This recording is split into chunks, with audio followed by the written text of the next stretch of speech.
Let us consider this data set which shows the charge incurred by a patient. We have certain details of the patient like age, gender, BMI, children, smoker, region, etc. Now you can see gender, smoker and region are categorical variables. So these may need to be converted using dummy coding.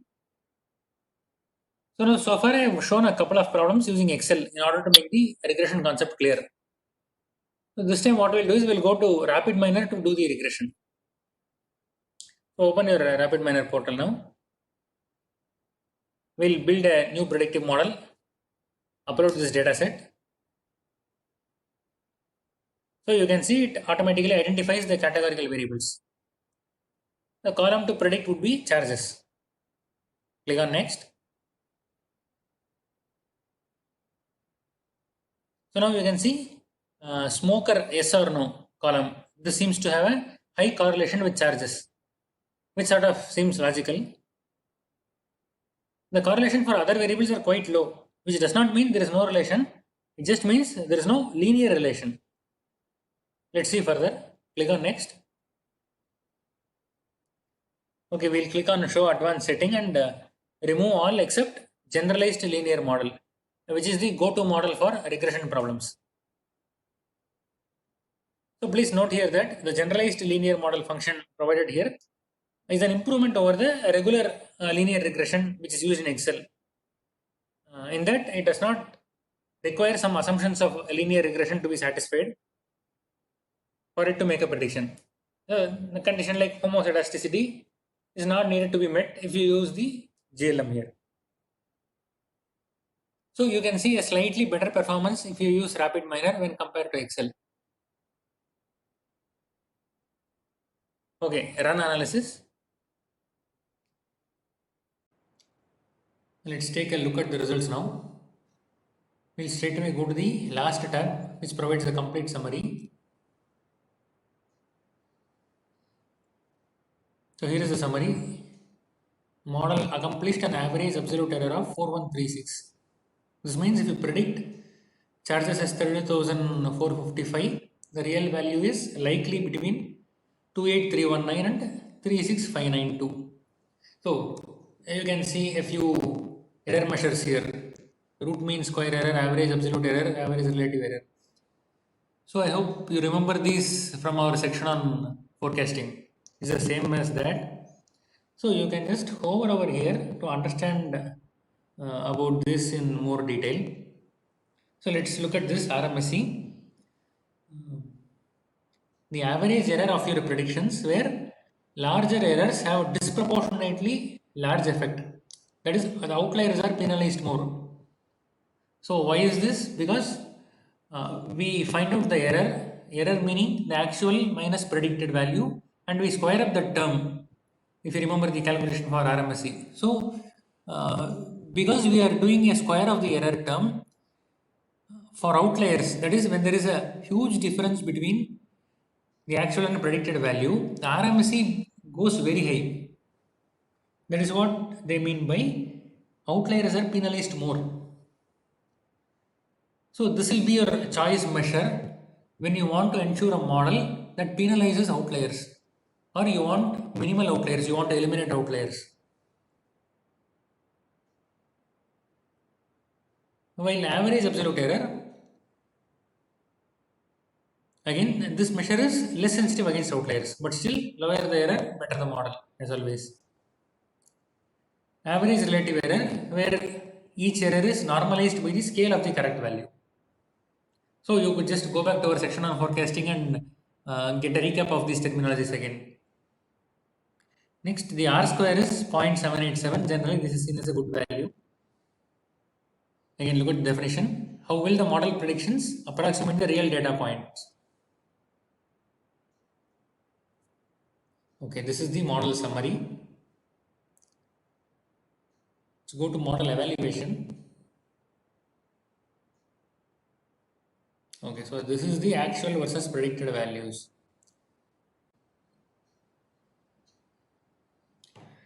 Displays how predictions or points scatter around the ideal diagonal.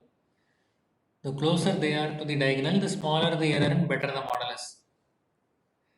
And ideally, all predictions equal the actual values and lie on the diagonal line. The closer they are to the diagonal, the better the predictions. Okay. So the actual versus predicted graph. So we'll take this point for example. The actual value is 20,000, but the predicted value is around 8,000.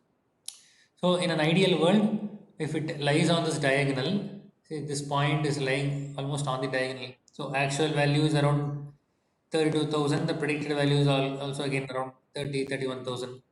So this is the ideal case where your actual value and the value predicted by the model are the same. So that is what this graph represents. The next graph given here is the distribution of prediction error. Again, we'll hover over this. RapidMiner gives us quite some information through this hover messages. The histogram displays how frequent each error value is. Meaning, see, this bar, height of the bar represents the frequency. Say, look at this 0. So 0 has quite a big bar, around 65 observations have a prediction error of 0. And again, just next to 0, probably around 1000 or 2000. So some 90 observations have a error of around 1000. So see, this is our average absolute error 4136, and we have a range here 8652 to plus 8652. So 95% of our observations fall within the average error of 8652 to minus 8652 to plus 8652. So quite a very small number of observations have a very much higher error. So here we have 2 or 3 observations having an error of minus 25,000. So on. So there are quite a minimal number of observations here with a high error. So rest of all, that is 95% of the observations have an error ranging between these two values. That is the interpretation of this graph. Okay, we move on. We can ignore this column weight section. Okay, this is our model with the coefficients. So we have the coefficients for each of the column using which we build the regression equation. Like your charges value will be y is equal to, or charges is equal to 23571 into smoker plus 251 into age plus 310 into BMI, etc. till you build the complete equation.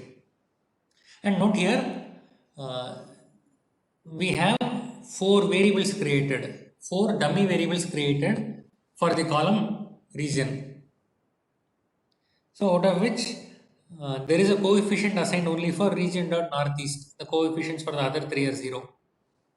So you could build your regression equation using this method by multiplying the column value and the coefficient for each of the values. But again, this is not needed in RapidMiner. Similar to what we have seen earlier, you could go apply model on new dataset. You will upload your dataset and RapidMiner will automatically produce the predictions for your uploaded dataset. So for this current example, we have uploaded the entire dataset to build this model. You could as well split the dataset into training and test, build your model on the training dataset and do your predictions on the test dataset.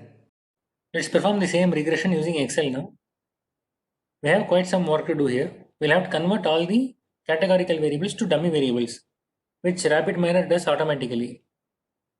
Now smoker is a categorical variable, but it has only 2 levels, 0 and 1.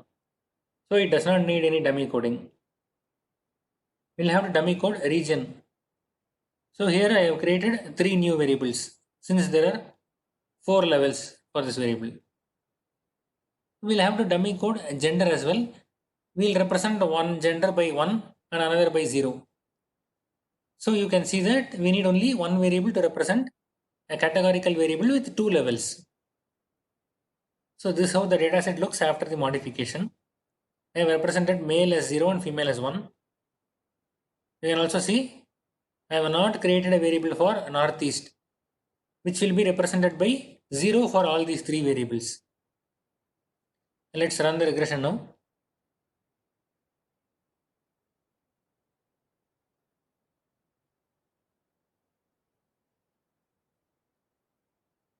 Let us take a look at the output. An R square of 0.75, which is slightly less than the 0.787 we got using RapidMiner. RapidMiner, as I told you, produces a slightly better performance because it uses generalized linear regression, which is a slightly improved version of the linear regression model used by Excel. Now let's try to improve the model performance. There is something called interaction, where you suspect effect of one factor depends on another factor.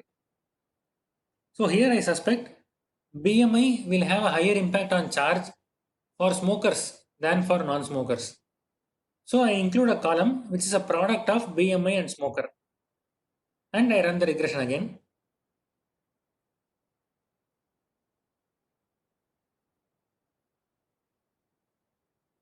You can see now the R square jumps up to 0.84. You can also see the new BMIS column is a significant predictor, which means we have guessed correctly that the impact of BMI on the expense may be higher for a smoker than for a non-smoker. So this kind of decision can be taken only through your domain knowledge for the concerned problem statement. A couple of examples here for you to understand the concept more clearly. So we have the IPL auction, and if we are trying to predict the auction price for a player based on his parameters like runs, wickets, strike rate, average, etc., we may see that strike rate comes out to be a significant predictor. So in case you are not aware, strike rate is the number of runs scored per 100 balls faced. A high strike rate is very crucial in a T20 game, and hence no wonder that players with high strike rate fetch a high price. But you suspect strike rates matter only when you are picking a batsman, because the batting strike rate for a bowler need not impact his auction price.